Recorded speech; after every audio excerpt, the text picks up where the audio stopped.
마태복음에서 예수 일사 시리즈 17번째 시간으로 우리 한번 고백해 보시겠습니다. 오직 예수 외에는,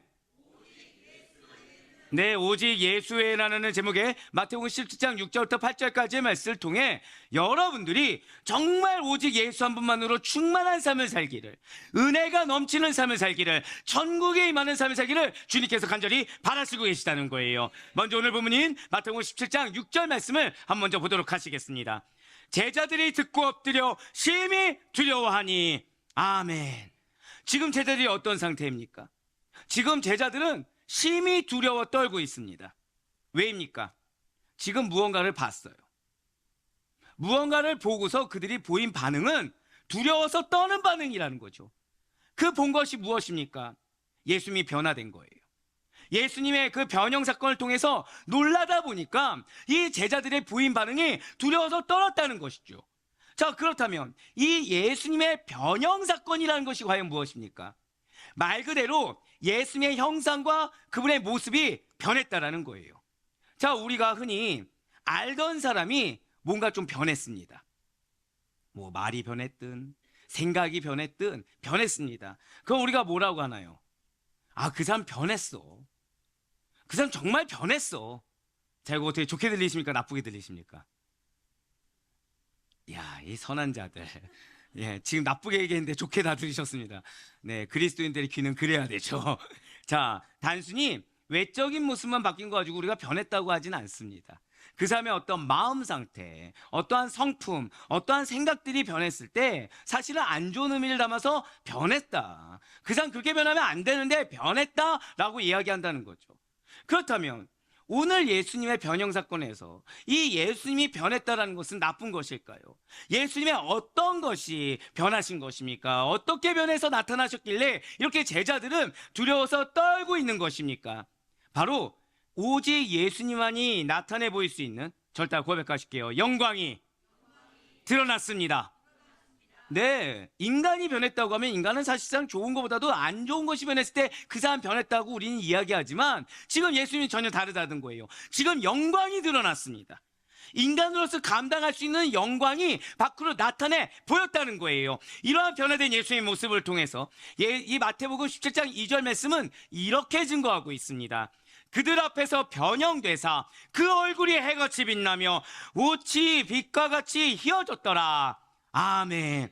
자, 분명 죄가 없으신 유일한 인간이시자 완전한 신성을 가진 예수님이세요. 그런 분의 신적 영광이 지금 제자들의 눈앞에 펼쳐지고 있다는 것입니다. 이와 같은 예수님의 변화산 변형 사건이라는 것은 예수님의 생애 전체에서도 그 중요한 정도를 따지자면 5위 안에 랭크될 정도로 너무나도 중요한 사건이에요. 예수님의 5대 사건이 있어요. 이 5대 사건이 무엇입니까? 성육신 사건, 십자가 순환 사건, 십자가 부활 사건, 승천, 그리고 마지막 5번째가 변화산 변형 사건이라는 것이죠. 자, 지난 주일에 우리는 어떤 말씀을 통해 은혜 받을 수가 있었습니까? 이 베드로의 신앙 고백이었어요. 베드로의 신앙 고백을 통해서 나의 영적 상태, 나의 신앙의 상태의 현 주소를 가늠해보고 천국문을 열고 닫을 수 있는 중차대한 사명을 가진 복음 증거의 선포장이 우리라는 사실을 깨달을 수 있었다는 것이죠. 나의 이 신앙 고백이 천국문을 열 수 있고 닫을 수 있다. 그러니까 얼마나 중요합니까? 지금 내 믿음의 상태가 얼마나 중요합니까? 자, 그러면서 베드로의 이런 신앙 고백이 있은 다음에 예수님께서는 십자가 순환을 처음으로 열고 있다는 거죠. 자, 신앙 고백 이후에 무엇이 있었다고요? 고난이에요, 고난. 십자가 순환입니다. 지금 십자가 순환을 왜 얘기하셨습니까? 피하라고? 아니에요. 한번 고백하실까요? 성도에게 고난은 당연합니다. 예, 죄송하지만 성도에게 고난은 당연하다는 거예요. 지난주에 엄청 은혜의 말씀이죠. 왜요? 들을 자에게 주셨다고 했어요. 감당할 자에게 주셨다고 했어요. 피하는 자에게 주신 것이 아닙니다. 감당할 자에게 주신 거예요. 마태복음 16장 21절과 22절의 말씀입니다. 이때로부터 예수 그리스도께서 자기가 예루살렘에 올라가 장로들과 대제사장들과 서기관들에게 많은 고난을 받고 죽임을 당하고 제3일에 살아나야 할 것을 제자들에게 비로소 나타내시니 베드로가 예수를 붙들고 항변하여 이르되 주여 그리 마옵소서, 이 일이 결코 주께 미치지 아니하리이다. 아멘. 지금 제자들 전체가 큰 혼란에 빠져서 아주 지금 잔뜩 위축되어 있습니다. 그렇게 6일이 지났어요. 6일이 지났습니다. 한번 생각해 보세요. 여러분들이 맞이하고 싶지 않는 결과에 대해서 주님의 말씀을 듣고 상황을 직면했습니다. 기도를 했어요. 응답하지 않는 거예요. 시간이 지나가는 겁니다. 근데 어떤 상태예요? 항변할 정도로 마음에 불평불만이 가득한 상태입니다. 염려가 가득하고 두려운 상태예요. 현실적으로 계속해서 머리를 굴리고 있는 상태입니다. 근데 지금 대답을 하고 계세요? 안 하고 계세요? 대답을 하고 있지 않아요. 한번 고백하실까요? 나의 믿음을 보고 계십니다. 그 기간이 나의 믿음을 보시는 기간이죠. 그 기간이 나의 주님 앞에서의, 왜요? 신앙 고백은 어떤 상태라고요? 나의 신앙 상태를 돌아보라. 그러고서 지금 고난의 상황 앞에서 다시 한 번 더 우리의 무엇을 보신다고요? 믿음을 보시는 거예요. 신앙을 보시는 거예요. 사랑하는 성도 여러분들, 이런 기간을 겪으신 적이 있으십니까? 없으십니까? 100% 다 있죠. 그때 여러분들의 입술은 어떤 긍정적인, 사실 긍정이란 말을 별로 좋아하진 않지만, 왜죠? 신앙적인이라는 말을 드려야 되니까. 신앙적인 아멘이십니까? 아니면 작은 문제거리 하나하나마다 불평을 늘어놓고 사실상 베드로처럼 예수님께 항변하고 계십니까? 반드시 잊지 마시길 바래요. 고백하실게요. 주님께서 나의 입술을 보고 계십니다. 그렇게 엿새가 지났어요. 근데 예수님께서 모르시는 것이 아닙니다.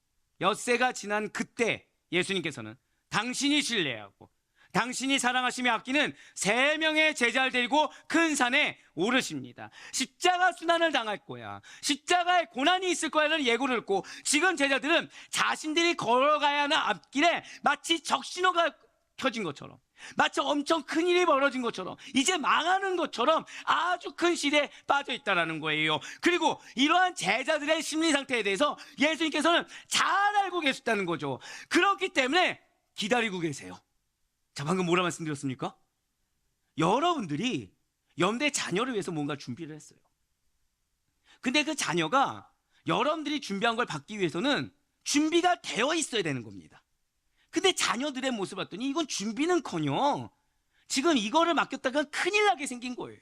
물질이 됐든 어떤 직업적인 것이 됐든 어떤 무언가가 됐든 지금 줬다간 큰일 날 것 같은 겁니다.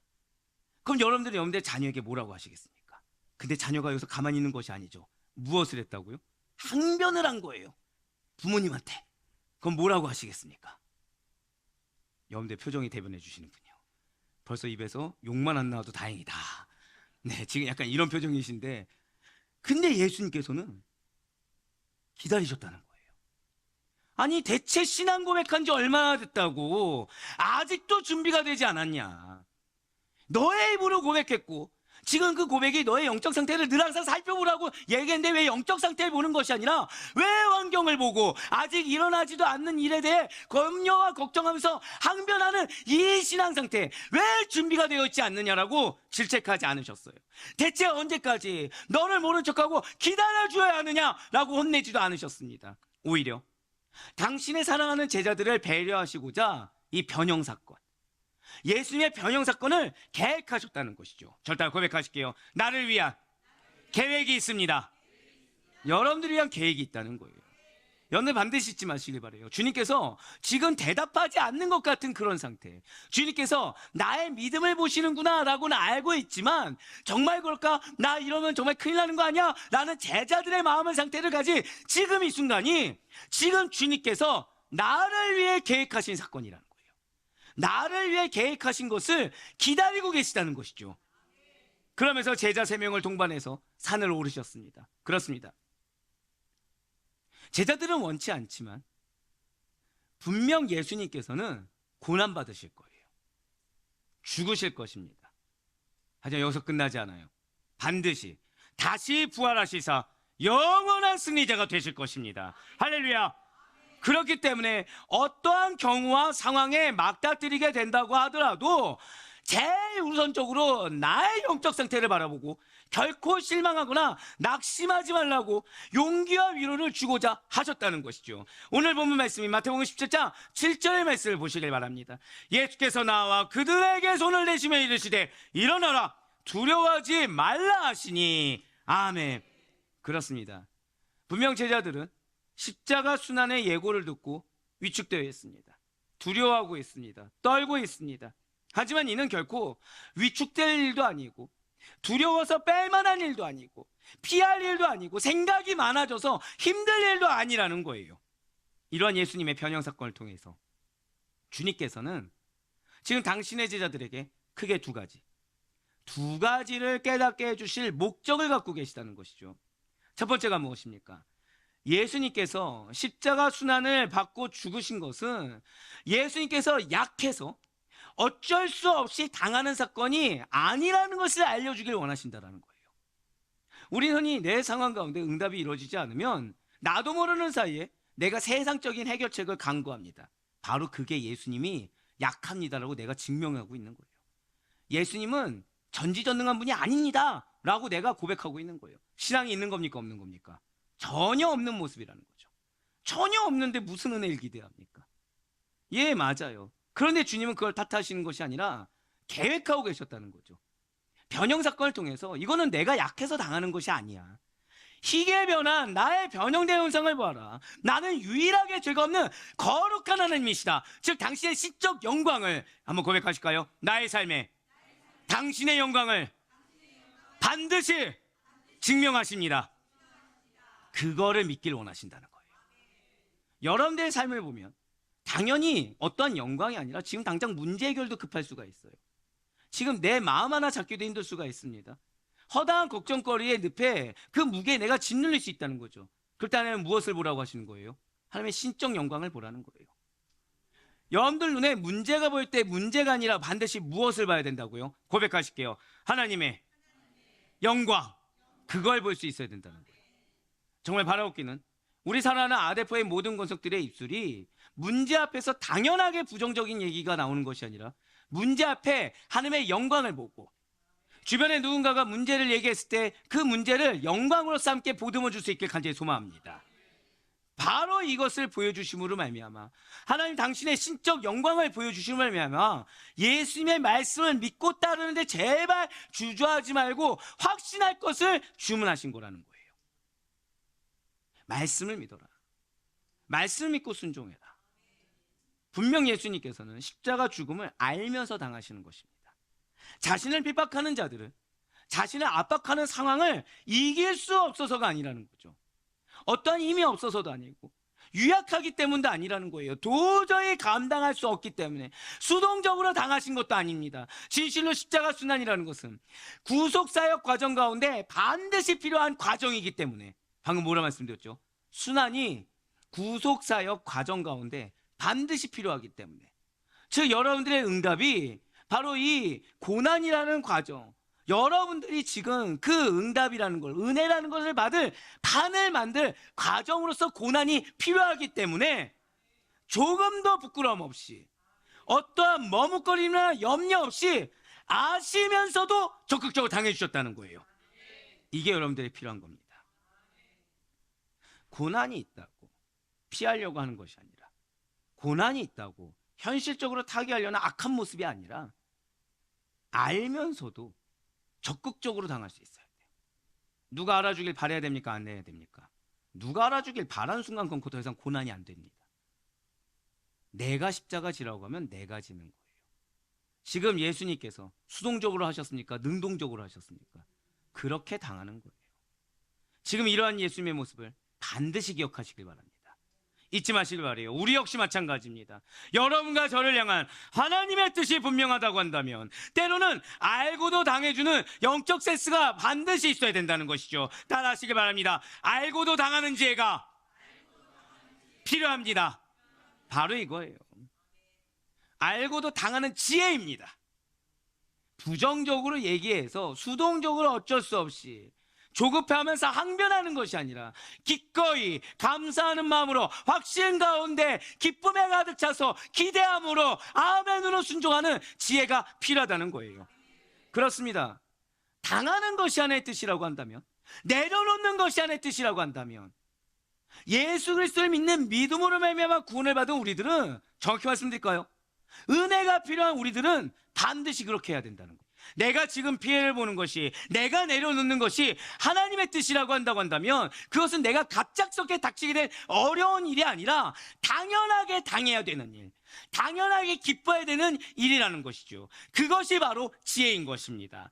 두 번째로, 예수님의 번영 사건을 통해서 주님께서는 이 십자가 순환과 부활은 우연이 아니고 하나님께서 뜻하시고 계획하신 일이라는 거예요. 그래서 진실로 예수께서는 이미 하나님의 아들로서 구속사역의 모든 과정을 알고 계십니다. 그래서 예수님께서는 이 변형 사건을 통해 인류 구원과 영광을 위해 자발적으로 십자가 고난을 당하실 것을 확증하시고자 예수님의 본질인 신적 영광을 드러내 보이셨다는 거예요. 예수님께서 인류 구원을 위해서 다른 누군가가 아니라 유일한 구속주가 되시는 예수님 자신이 십자가에서 피 흘려 죽으셔야만 구약의 약속의 말씀대로, 그 예언대로 사흘 만에 살아나시는 부활의 영광이 있음을 아셨습니다. 그리고 이 영광은 다른 어떠한 것도 비교할 수 없는 영광이요, 십자가 순환과는 비할 바 없는 영광임을 아셨다는 것이죠. 그래서 자발적으로 감당하셨다는 거예요. 여러분들에게 약속의 말씀이 있습니다. 그건 정말 믿어지고, 아니 난 잘 믿어지지 않는데 그래도 말씀의 은혜를 받고 있다고 한다면 자발적으로 감당하셔야 돼요. 그래서 예수님께서는 자발적으로 십자가 고난을 당하셨고 승리하셨다는 거예요. 진실로 예수님께서는 당신의 제자들 역시도 부활의 영광을 소망하며 위대한 나라, 하나님 나라의 건설 사역에 동참하라고 독려하셨습니다. 사도 바울이 이러한 예수의 명령을 알기 때문에 그분의 마음, 그분의 인내, 그분의 수동적인 헌신, 순조, 그 가운데 그 사랑 알았기 때문에 이렇게 고백할 수 있었다는 거예요. 갈라디아서 2장 20절의 말씀입니다. 내가 그리스도와 함께 십자가에 못 박혔나니 그런즉 이제는 내가 사는 것이 아니요 오직 내 안에 그리스도께서 사시는 것이라. 이제 내가 육체 가운데 사는 것은 나를 사랑하사 나를 위하여 자기 자신을 버리신 하나님의 아들을 믿는 믿음 안에서 사는 것이라. 아멘. 바로 이 삶이 예수님의 삶이었고, 바로 이 삶이 오늘날 우리들의 삶입니다. 그렇기 때문에 진실로 예수님께서는 이러한 하나님을 위한 삶을 사셨고 하나님의 뜻을 이루시기 위해서 고난을 자발적으로 감당하셨기 때문에 예수님을 따르는 자들의 자세 역시도 그 예수님과 마찬가지로 십자가의 날을 못 받고 자발적으로 고난을 감당하는 자세가 당연하다라는 것입니다. 우리가 힘들고 어려울 때, 심히 고민이 되고 낙심될 때, 그런 우리들에게 그래서 사람들의 위로가 진정한 위로가 될 수가 없다는 거예요. 왜요? 왜 예수님만이 여러분과 저에게 참된 위로가 되어주신 것입니까? 진실로 예수님께서는 세상 사람들이 당한 고난의 극한을 당해보신 분으로서 지금 답답함이 있으셨습니까? 없으셨습니까? 있었어요. 제자들조차도 지금 답답한 얘기를 하는 판국에 그러한 어떠한 배신, 고난, 절망, 낙담, 그런 모든 것의 극한을 다 당해보시는 분으로서 오직 예수님만이 나를 포함한 모든 자들의 고통과 아픔과 어려움을 다 아시기 때문에 예수님만이 우리의 참된 위로가 되신다는 거예요. 예수님께서는 결코 말로만 나 그 아픔 알아, 나도 그 고통이 뭔지 알아라고 공감하는 척만 하신 분이 결코 아니라는 것이죠. 이 세상에서 그 누구도 예수님 이상의 고난을 당해본 자는 아무도 없습니다. 진실로 예수님께서는 극한의 고난이 무엇인지를 친히 체감하신 분으로서 우리의 고난의 무게, 깊이를 제일 잘 아시는 분이라는 거죠. 그래서 예수님께서는 나 자신조차도 이해할 수 없는 아픔과 고통과 슬픔까지도 알아차려 주시고 깊이 헤아려 주심으로 말미암아 진심 어린 이해와 공감을 세상 그 누구도 줄 수 없는 사랑을 우리에게 선사해 주고 있다는 거예요. 그런데 신기할 정도로 우리가 왜 세상적인 방법을 강구하고 왜 나에게 익숙한 옛 모습으로 익숙하게 아무렇지 않게 행동하는지 아십니까? 아이러니게 예수님도 내 마음 모르실 거라는 거예요. 예수님조차도 내 이 상황과 고통을 모르실 거라는 거예요. 신앙이 있습니까 없습니까? 신앙이 절대 없는 거죠. 근데 신기한 건 뭔지 아세요? 은혜는 또 사모합니다. 그럼 이건 진짜 은혜입니까? 거짓 은혜입니까? 거짓 은혜죠. 기도의 응답은 원할까요? 원하지 않을까요? 원하죠. 근데 응답이 안 돼요.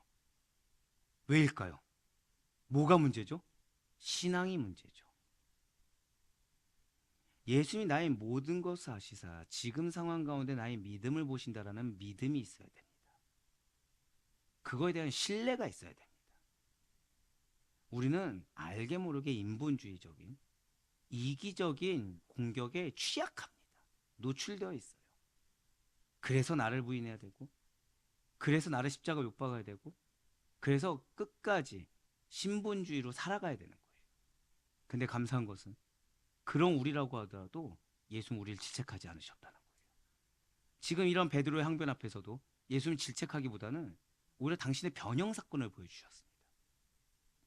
나도 나 자신을 온전히 모르고 다른 사람은 더 모를 수밖에 없는 우리의 고난의 깊이와 넓이를 오직 예수님만큼은 다 알고 계시다는 거죠. 그래서 그분이 선택하는 것은 질책이 아니라 사랑이었습니다. 그분이 선택한 건 질책이 아니라 증거였습니다. 우리들이 살아가면서 겪는 온갖 종류의 상실감은 주님께서는 이미 다 알고 계시고 경험하셨습니다. 찢어질 듯이 파고드는 세상의 냉정함 속에서 받은 상처조차도 주님께서는 다 받아보셨어요. 그러한 예수님께서는 우리가 인간에게서 세상에서 받은 상처를 다 낫게 해주시고 그 상처로 벌어진 자리를 당신의 크신 사랑으로 감싸 안아주기 때문에 우리는 오직 예수님 한 분만으로만 그분의 진정한 위로를 받고 지친 중에서도 기운을 낼 수 있다는 거예요. 결국 그럼 내가 누가 전부가 돼야 됩니까? 예수가 전부 돼야 되겠죠. 그러지 않고서 무슨 위로를 기대할 수 있겠습니까? 무엇보다도 예수님께서는 홀로 세상 모든 짐을 지시고 친히 고난을 받으시사 인류 구원의 역사를 온전히 이루신 분이십니다. 오늘 본문인 마태복음 17장 8절의 말씀을 보도록 하실게요. 제자들이 눈을 들고 보매 오직 예수 외에는 아무도 보이지 아니하더라. 아멘. 왜 내 눈에 사람이 보이고 물질이 보이고 환경이 보이는 것입니까? 주님의 영광 앞에 설 수 있는 우리가 되길 간절히 소망합니다. 이미 내 앞에 놓아주신 주님의 신적 영광을 땅을 보느라 못 보는 것이 아니라 사람 보느라 못 보는 것이 아니라 물질 보느라 못 보는 것이 아니라 하늘을 들어 예수를 보아 신적 영광 앞에 그 예수 그리스도가 전부가 되는 주의 그 충만한 인자심을 경험할 수 있는 축복된 우리가 되길 간절히 소망합니다. 지금 제자들의 눈에는 모세 따위와는 엘리야 따위와는 비교도 할 수 없는 절대적 권능을 지시니 뛰어난 왕 중의 왕 예수님에는 그 누구도 보이지 않았어요. 그동안 그렇게 걱정했던 6일 동안 그렇게 고민했던 예수님을 죽이고자 한 대적들 보이지도 않았습니다. 내가 생각했던 미래 보이지도 않았습니다. 예수님을 죽이고자 한 대적들은 예수님의 비천한 외적 조건만을 보고 실망하겠죠. 하지만 지금 예수님의 제자들은 고백하실게요. 지금 나에게 영적인 눈을 뜨길 원하십니다. 바로 그거예요. 단도직입적으로 말씀드리면 내 입술에서 부정적인 것이 나왔다. 나 지금 영적인 눈이 아닌 겁니다. 내 입에서 부정적인 언행이 나왔다. 나 지금 땅 보고 있다는 증거입니다. 그걸 당연시 여긴 순간 더 깊은 지하의 늪으로 빠지게 된다는 거예요. 지금 예수님 제자들은 항변하지 않습니다. 지금 예수님의 제자들은 두려워 떨지 않아요. 영적인 눈을 뜨게 되어 예수님 안에 거하는 신적 영광과 진리를 보았던 것입니다. 사울의 아데포여기 성도 여러분들, 우리가 아는 속담 중에 반짝인다고 다 금은 아니다라는 말이 있습니다. 무슨 뜻이죠? 겉모습에 속지 말라는 거예요. 하지만 지금 베드로와 야고보와 요한이 바라본 예수님의 병된 형상은 금과는 감히 비교할 수도 없는 예수님의 가치와 존재 의미를 그대로 투영해 주었습니다. 그 어떤 것보다도 더 빛나는 것이, 그리고 감사하게도 여러분과 저에게 허락된 것이 신적 영광이에요. 진실로 예수님께서는 우리 눈에 보이는 반짝이는 것들, 귀에 보이는 것들, 없으면 안 될 것 같은 것을 드러내는 가치 이상의 비교할 수 없는 더 큰 가치가 있으신 분이십니다. 단연코 최상의 가치를 지니신 예수님을 소유하기 위해 우리는 예수님과는 비교조차 할 수 없는 세상의 무언가들을 가볍게 쉽게 너무 당연하게 버릴 수 있어야 되고 너무 당연하게 내놓을 수 있어야 된다는 거예요. 영원하신 예수님을 소유하기 위해서라면 유한한 세상에 썩을 것들과 금방 시들어버릴 하찮은 시시한 것들을 마음에 담아둬서도 안 되고 그로 인해 힘들어해서도 안 되며 속상해서도 안 되고 마음 어려워해서도 안 됩니다. 그런 것들 인해 시험에 들거나 실족해 하는 것만큼 어리석은 것이 없다는 거예요. 왜냐하면 여러분과 저는 이미 그것과는 비교조차 할 수 없는 우리를 위해 더 큰 것을 준비하고 계시는 예수 그리스도를 이미 소유한 자들이기 때문인 것입니다. 오늘 말씀 절대 잊지 마시길 바라요. 다시 한 번 더 또 예전으로 돌아가 옛 모습으로 돌아가 주님의 말을 근심케 하는 우리가 아니라 이 신적 영광 앞에 담대히 주님의 신뢰를 받은 자에 합당하게 살아갈 수 있는 우리가 되길 간절히 소망합니다. 그래 바라옵고 얻기는 우리의 모든 죄를 지고 고난을 받으시사 약속하신 구원과 영생을 안겨주실 이 예수님, 나의 모든 상처 어려움을 다 치유하시고 십자가의 길, 우리가 흔히 말하는 지금 현재 겪고 있는 고난 너머의 회복 그 이상의 승리를 주시는 예수님, 바로 우리 구주 예수님만을 믿으시고 그분이 가신 길 그대로를 따라가서서 증거하시는, 그래요 세상 사람들은 몰라줘도 주님께 친히 너가 나의 진짜 제자다 라고 인정받으며 나아갈 수 있는 우리 모두가 될 수 있기를 주님의 이름으로 간절히 축원합니다.